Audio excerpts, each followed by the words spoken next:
It's the witching hour in crypto. Everywhere you look, people are losing it, setting the whole town on fire. And I get it, people are upset. But these rinses, these washes are a part of cryptocurrency. It is a part of every parabolic run-up. We had 50x's out of things like UFO. We had 25, 30x's out of Gala Games. We had 10 to 20x out of majors like Sandbox. We had market caps in the tens of billions for many projects overnight. And now we're starting to see the reset on that FOMO. The reality remains unchanged though, that Metaverse and gaming are the absolute on-ramp, the funnel for this industry. But there's so much going on. In order to understand everything happening right now and why I believe Metaverse gaming is going to be a huge hit over the next few weeks and months, you're going to have to understand everything going on with China, the USA, macro policy, and of course, user behavior. Today is going to be jam-packed with value and information, so hold on. We're about to go down the rabbit hole. You're going to absolutely love this one. Smash that like button and let's dive in. The I word. Inflation. It was, of course, a calling card for cryptocurrencies, but now it seems that this drug that has gotten us to extremely high prices in so many altcoins is now turning on us. There's a quote that inflation is like alcoholism. The good effects come first. Well, the reality is that we're starting to feel a bit of a hangover from all of this free money. It's becoming politically unpopular to have the quick fix that stimulates the economy because the lower and middle class now understand just how toxic printing money is for their own lives. But the question is now, what's going to happen as the Fed starts to tighten up and talk tough? We're looking at a tantrum in the mainstream markets. It's pretty clear that if the Democrats want to maintain their majorities in the House and the Senate, that they will need to appear to talk tough on inflation to stave off some of the worst effects here. But how can they do that when the economy is in such poor shape? So many businesses are reliant on federal policies just to get by. How exactly can they do this while having the music at all continue? The same is true in China as their commercial real estate market starts to implode on itself, a market that had gorged itself on free money from the government for so many years, as their policy of rapid expansion to support the commercialization, the centralized planning that had led to China becoming such a titanic economic superpower. Well, China is now forced with the same decision. Do they continue to print and save these over-leveraged and underperforming companies, or do they say enough's enough and allow for the economy to hurt so many of their citizens? Real estate is the primary investment vehicle for most of Chinese families. It's actually crazy the amount of investment into property that Chinese people on average do. It's a very common endeavor for Chinese families to own one or more properties. And so the Chinese real estate market collapsing or not performing is something that affects the vast majority of Chinese investors and citizens. But who cares about bond markets, China, interest rates?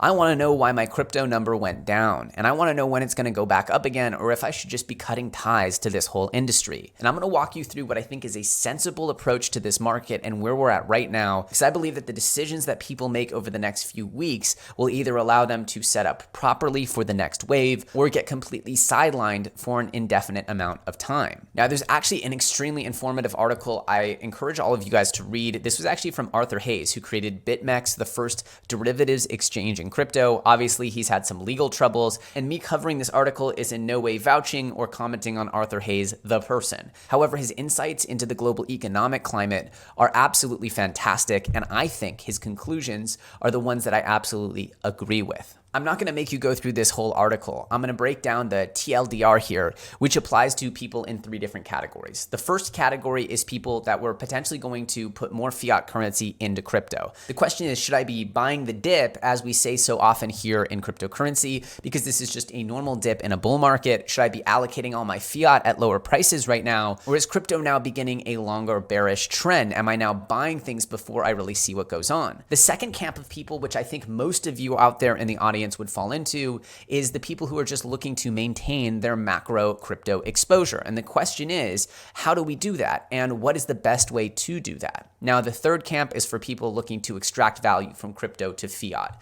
That is probably not as many of you, though maybe if that's what camp you're in, you've probably already done some selling leading up to this point, given how parabolic most of the gaming projects that we covered here on this channel have gone. Now, whether or not you're in camp one, this is extremely informative in my mind, which is if you're looking looking to decide whether to allocate more fiat into crypto, it pays to wait. I don't see money getting any freer or easier. He's essentially making the case that a lot of money flowed into crypto because it was so cheap and easy. Now, the correspondence exactly with the stimulus of March 2020 and the nonstop growth of Bitcoin as a response, I think support this pretty well. Now, of course, the question is, when should people start allocating fiat again? And this is what we've been talking about. Remember, I did this video with my purple sweater on the other day. A lot of you said it looked like a wizard's cape. And I was saying, be prepared for another March 2020-like moment, because that's when we should be looking to leap in and buy the dip with all our strength. Now, of course, he says the same, that after we see some tough talk, we'll probably see, quote, a puke fest in risk assets should the Fed hike, followed by a quick resumption of zero interest rate policy and aggressive bond purchases. Essentially, what he's predicting here is that if the Fed gets too tough, the market will throw a tantrum, and once again, daddy will come with their nonstop money printer to satiate the baby. This is what I believe is the inevitable answer, that we'll have a deflationary shock, something that we're seeing the beginnings of right now. Maybe we're seeing crypto get ahead of other markets on that as well. And then we'll probably see a resumption of these up-only policies. When the Fed signals a return back to business as usual, it's time to back the truck up. So that's the reality, is that if you're looking to dump more fiat in, I think this is pretty sage. It seems pretty likely, given the political climate, that we'll see the Fed introduce some tough policies. If the Dems want to survive this midterm election, they'll need some tough talk on inflation, as it's very unpopular, the prices of consumer goods. Now, of course, once this happens, chances are the market will overreact, and again, we'll have a resumption of stimulus policies. Again, the market will become addicted to risk. This, to me, is spelling out another intergalactic buying opportunity. Now, Camp 2 is what I think most people are in, and this is why I'm so bullish. Coming from a total non-Metaverse, non-play to earn, just a traditional Bitcoin trader macro analyst, which is what Arthur Hayes is, he even acknowledges that for those who will maintain their macro crypto exposure, but must allocate amongst various coins, the coins that will outperform will probably be Metaverse, play to earn, or NFT related. The success of these themes do not hinge on the global monetary conditions, but on an actual change in behavior of actors whose lives can be dramatically improved by adopting new forms of technology. Now, this to me sums up the magic and the hope for cryptocurrency, which is it should actually make people's lives better. In crypto gaming, it 100x's the user experience for the player, who is now benefiting financially from all of their time and attention and money spent within these ecosystems.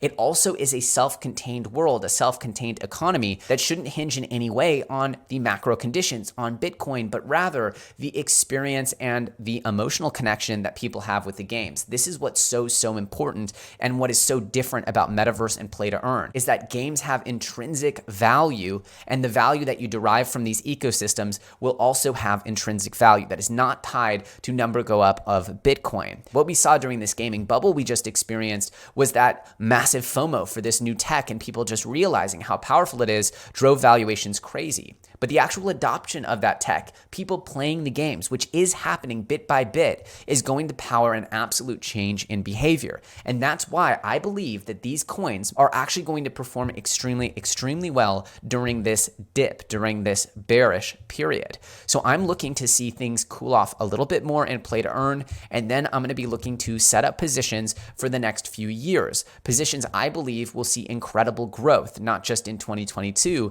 but throughout the decade. I've said we were looking for a few X's, and then we wanted to take home some bacon for winter. I use that expression many times. I'm air quoting myself, pretty cringe, but the reality is I want you to remember how many times I said that, because that was the goal of this end of year run, was to lock in a little bit of gains that we could then use to buy when things crashed again. Crashes were never a question of if, it was a question of when and how much. Now that we're here, it's important to make a plan, because while people are erring on the side of USD strength, it seems to me pretty clear that we need to see exactly where crypto decides prices have gone low enough. And I believe without a doubt what emerges from the rubble are play to earn, Metaverse, and NFT related projects, because this is a revolution and this is the mainstream wave.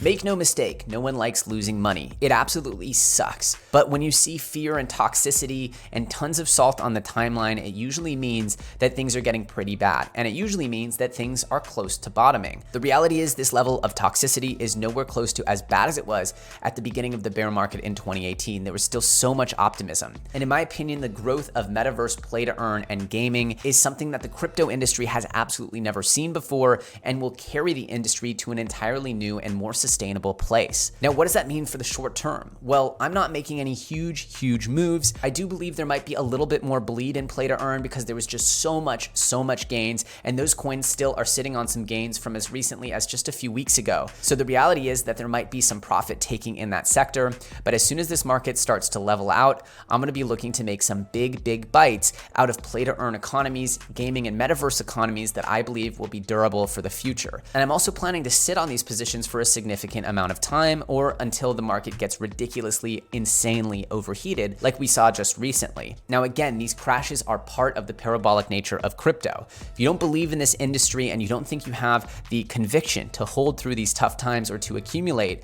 then it's going to be a really rough ride for you. But if you're making a plan right now for what happens over the next few weeks and months in play to earn and metaverse, knowing that this trend is not just multi-month, not just multi-year, but most likely a multi-decade trend that will dramatically benefit early movers, then I think you're doing all the right things, as 2022, I believe, is going to be the year of crypto gaming. With that said, if you guys enjoyed this one, smash that like button. Of course, make sure to follow me on Twitter at EllioTrades. And as always, when it gets bearish, I start to find that there are more and more opportunities to outsmart the market and to get ahead. So just like back in May when I started making a ton of content covering NFTs and gaming, I'm doing the same right now, kicking my content up yet another notch to make sure that this community stays one step ahead of the herd. That said, I'm EllioTrades, and I'll see you very soon on the next episode.